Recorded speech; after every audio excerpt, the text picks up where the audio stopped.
امام علیہ السلام نے فرمایا مجھے تعجب ہے اس شخص پر کہ جو 4 چیزوں میں مبتلا ہے لیکن 4 چیزوں سے پناہ کیوں نہیں لیتا.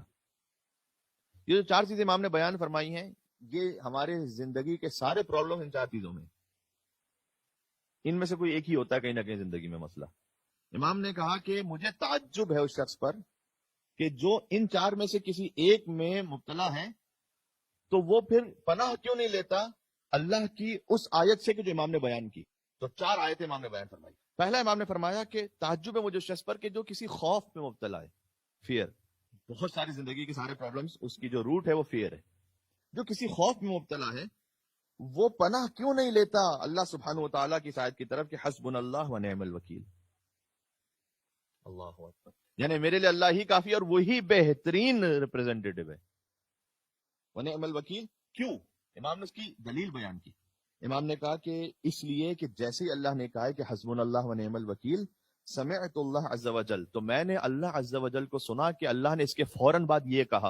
اچھا، یہ بھی امام علیہ السلام نے یہ نہیں فرمایا یہاں پر کہ میں نے قرآن میں پڑھا کہ اللہ عز وجل نے یہ کہا. میں نے اللہ کو سنا، سمعت اللہ عز وجل، میں نے اللہ سے سنا کہ اللہ نے حسبنا اللہ و نعم الوکیل کے فوراً بعد یہ کہا فانقلبوا بنعمت من اللہ وفضل لم یمسسہ سوء، کہ اللہ سبحانہ و تعالیٰ نے ان کی مصیبتوں کو نعمتوں میں تبدیل کر دیا، اپنا فضل عطا کیا.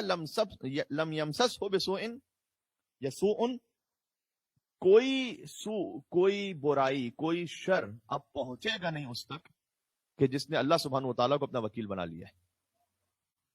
تو مجھے تعجب ایسے شخص پر کہ کیوں وہ خوف میں مبتلا ہے لیکن حسبنا اللہ و نعم الوکیل کا سہارا نہیں لیتا. اب یہاں امام علیہ السلام نے یہ نہیں فرمایا کہ کتنی مرتبہ اس کو پڑھو یا کیا، بہرحال یہ پڑھنا بھی ہے اور اس پر ایمان بھی رکھنا. پھر دوسرا فرمایا تعجب ہے مجھے اس شخص پر کہ جو کسی قسم کے غم میں مبتلا ہے. ایک مرتبہ ہوتا ہے خوف، فیئر، ایک مرتبہ ہے انگزائٹی، غم.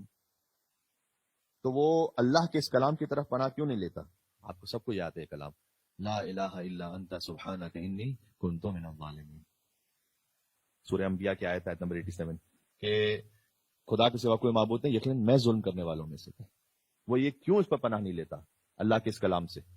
اس لیے کہ میں نے فوراً سنا کہ اللہ سبحانہ و تعالیٰ نے اس کلام کے بعد ارشاد فرمایا فاستجبنا لہ ونجیناہ من الغم، غم تھا اگر وکذالک ننجی المؤمنین،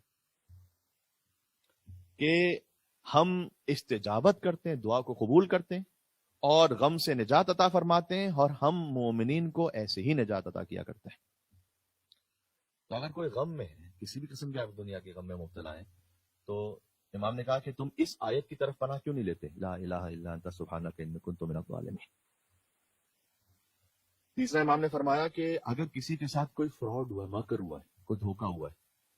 دیکھیں میں نے کہا کہ ہماری زندگی کے سارے مسئلے یہیں گھوم پھر کر آتے ہیں. کبھی فیئر ہے، کبھی کوئی سورو غم ہے، انزائٹی ہے، کبھی کسی نے کوئی چیٹ کر دیا آپ کے ساتھ، کوئی دھوکہ کیا ہے، کوئی مکر کیا ہے. امام نے کہا جس کے ساتھ مکر ہوا ہے وہ اللہ کے اس کلام کی طرف پناہ کیوں نہیں لیتا کہ وہ فوض امری الی اللہ ان اللہ بصیر بالعباد، میں تو اپنے سارے کام اللہ کے سپورٹ کرتا ہوں، سارے معاملات اللہ کے سپورٹ کرتا ہوں. ان اللہ بصیر بالعباد، اللہ سبحانہ و تعالیٰ اپنے بندوں کو خوب جاننے والا ہے.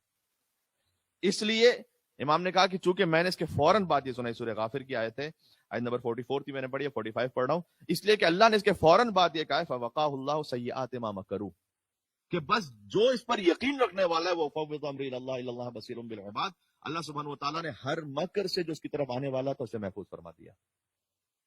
تو وہ کیوں نہیں پناہ لیتا اس قول کی طرف؟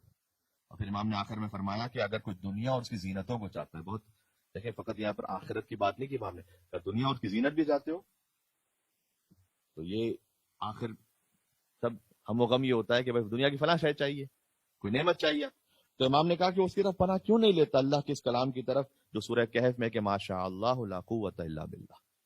ما شاء اللہ ہوتا وہ ہے کہ جو خدا کی مشیت میں چاہتا ہے، جو خدا چاہتا ہے وہ ہوتا ہے. لا قوت الا باللہ، کوئی طاقت نہیں ہے سوا اللہ سبحانہ و تعالیٰ کے. ان ترنی انا اقل منک مالا وولدا فعسى ربی ان یؤتینی خیرا من جنتک. تو یہ 2 لوگوں کا قصہ سورہ کہف میں بیان ہو رہا تھا، تو اس میں سے ایک شخص نے کہا کہ ما شاء اللہ لا قوت الا باللہ، اور امام نے کہا اس کے بعد اللہ سبحانہ و تعالیٰ نے فوراً کہا کہ اگر اس کے پاس مال کم بھی تھا یا اولاد کم تھی دوسرے کے مقابلے میں، تو امید یہ ہے کہ اللہ سبحانہ و تعالیٰ اس سے بہتر خیر اسے عطا فرما دے. ایک مل کے صلوات بھیج دیں صادق آل محمد امام جعفر صادق علیہ السلام کے نام پر. محمد وال محمد.